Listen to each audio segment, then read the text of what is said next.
did anybody else see those federal officers who were sent intentionally to intimidate Gavin Newsom and Californians as Newsom gave a press conference? They're like thumping their chests and strutting around, completely wasting our tax dollars. You know, these guys.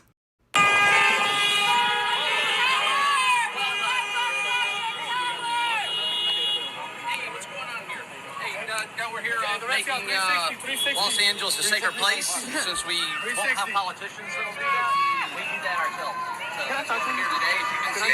I don't know who that chucklefuck with way too much LA looks gel in his hair was, but clearly somebody who worked for Border Patrol, and I hope whoever is keeping the list of names of all of the federal law enforcement that are betraying the American people and violating the Constitution. I hope you got his name and badge number. So these boys who were strutting around trying to intimidate Gavin Newsom during his press conference, many of whom too chicken shit to show their faces, their spokesperson had the audacity to say that they were keeping the streets of LA safe while politicians weren't. Clearly, this guy is completely brainwashed by Project 2025. I mean, we know, y'all. We know that they are actively recruiting Oath Keepers, Proud Boys, white Christian nationalists, folks who are really anxious to beat on brown people, men who are really anxious to live out their fantasy where they get to intimidate and dominate regular everyday Americans, and they get a big fat paycheck to do so. Those are the kind of guys that Border Patrol and ICE is recruiting. Now, Gavin Newsom has shown he's not going to be intimidated. And for all of my criticisms of Gavin Newsom, he is showing how we need to behave in this moment. I will give him praise every time praise is due. And right now it's like on a daily basis from him and also whoever is running his social media account, like that, the trolling is so good right now. Please do not underestimate the way that mockery, ridicule, satire, humor in general are really effective tools in pushing back against the fascists. Because we know that they take themselves very seriously, despite the fact that they're real fucking cringe. We know they get their panties in a twist at the drop of a hat. And Newsom's social media team, they definitely know what they're doing. I know that Trump is trying to project this air of dominance, that he's a big military leader, that he can do whatever he wants, and we should all be really terrified of him. Which is why mocking him, ridiculing him, and refusing to be intimidated by him is so powerful. It is why what Gavin Newsom and his office are doing now is so powerful. He pushes through the propaganda and tells the American people Trump and his cronies are blowing smoke up your ass. They're big, fat losers. Trump is a big, fat loser. He wants to be a big, strong military dictator, and he's failing at it. Look at what happened at this press conference in LA. He thought he was going to waste our taxpayer dollars sending in some of his boys and that they were going to intimidate Newsom and the Californians. They were going to intimidate the press. They were going to put on this show that would scare the pants off the American people. And instead, like, nobody is taking the bait and nobody is intimidated. It looked desperate and pathetic. And I know I wasn't the only one who saw these guys acting like this and thought this is real sad. Friendly Honey Badger was talking about it the other day as well, that it reeks of desperation. It's giving like, please be afraid of me. Please think that I'm a big boy. This is not the behavior of a man, of a regime that is winning, that actually is all powerful. These are the kind of desperate moves of a regime that is trying to intimidate legitimate elected officials and American people, and it's just not working. Again, what Trump tried in Los Angeles, rolling out the Marines and the National Guard, big, fat, huge failure. He had to pull back all of the Marines after spending hundreds of millions of our taxpayer dollars. He had to pull back almost all of the National Guard. There is a court case going on right now in California about Trump violating the Posse Comitatus Act. And I don't know if you know, that trial has actually been broadcast. It's audio only, I think, to protect the identity of an ICE agent who had to testify over Zoom.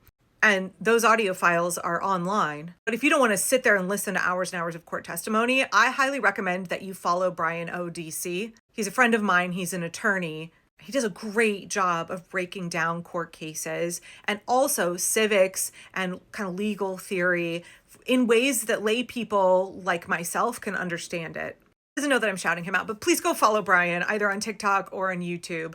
I really learn a lot from his content, including what's going on in that trial in LA. The other day, he told me to go listen to a little clip from the testimony. My daughter, who wants to be an attorney, she and I sat down and listened. plaintiff in that case, she is just, my daughter was like, she's a gunner. She just gave like a master class in setting up that line of questioning to lead to the point that she was trying to make. And it does not look good for Trump and his regime. We'll see how that all plays out. But anyway, back to what happened at this Gavin Newsom news conference. Yeah, y'all, Trump wants to normalize having the military deployed all over the country. He wants to normalize our neighbors, other American citizens, occupying our cities. He wants to normalize Americans turning on each other, intimidating each other, threatening each other. He wants to normalize a highly militarized police state where our National Guard are not here to protect us from wildfires and help serve the people if there's a pandemic, not to help Americans in the aftermath of floods and natural disasters, but instead to threaten and intimidate us. That's not the kind of America that Americans want. This is it already is backfiring on him tremendously. Instead of intimidating us, it's galvanizing us. It's causing us to say, oh, hell no, absolutely not.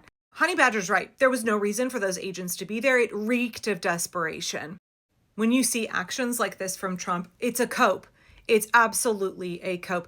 He is threatened by, intimidated by, worried about Gavin Newsom and the way that Democrats are more and more finding their spine and their strength. And they're looking to Newsom, they're looking to Governor Pritzker in Illinois, and they're like, oh, this is something that the people are getting behind. This is something that actually maybe we need to start to act more like them instead of the complete wimps we've been until now. We're seeing people draw their courage from Newsom and Pritzker and other elected officials, as well as the people of Los Angeles and the people of DC. It's all backfiring for Trump very badly. So sending these agents out thinking they were going to scare Gavin Newsom is a desperate cope.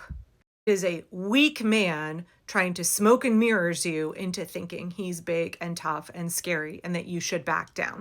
I want you, when you see these actions, to understand that Trump is a would-be dictator who is trying to do dictator shit. He's trying to normalize his behavior as he tries to pull away your rights, as he tries to deprive you of your rights, but that we are not going to be fooled by it. And that we understand these are not the actions of a man who commands the will of the people. These are not the actions of a man who has the support of the American people behind him. These are the actions of a very fragile would-be dictator who can see his grasp on power is slipping. It's so obviously, embarrassingly a cope. If you watched that clip and you were scared by it, please understand the propaganda of the regime is working on you, and you got to check in with yourself. He's trying to make you think he's big and scary and all powerful, but he's really not. Is he hurting people right now? Yes. Is he trying to become a dictator in the US? Yes. Donald Trump, like any would-be dictator, has a very weak grasp on power, and he relies on you giving up in advance, on you believing his false narrative that he's so big and bad and that you don't have any power to stop him. So don't let that propaganda work on you. Gavin Newsom was like, bitch, please. This is not working on me. And that's the attitude that we all need to have right now. Bitch, please. You think that you're going to have a military occupation of the United States? Look to the people of Washington, D.C. Look to the people of Los Angeles for your courage and for the example of how to stand up and resist. Because Trump is a big fat loser. He chickens out. He tried to pull this shit in LA and it didn't work for him. Now he's increasingly desperate. So he's going to do more desperate things. He's going to take bigger actions.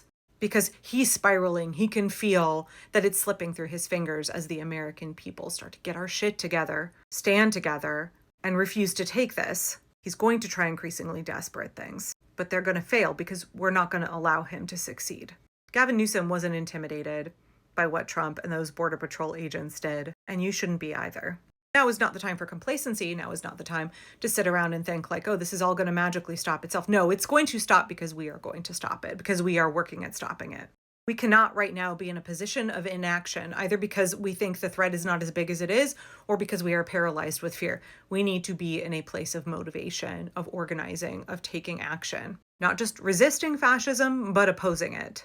One of my comments earlier today reminded me, Angela, don't call us the resistance. We're the opposition. We're not on the defensive, we're on the offensive. Yes, she's absolutely right.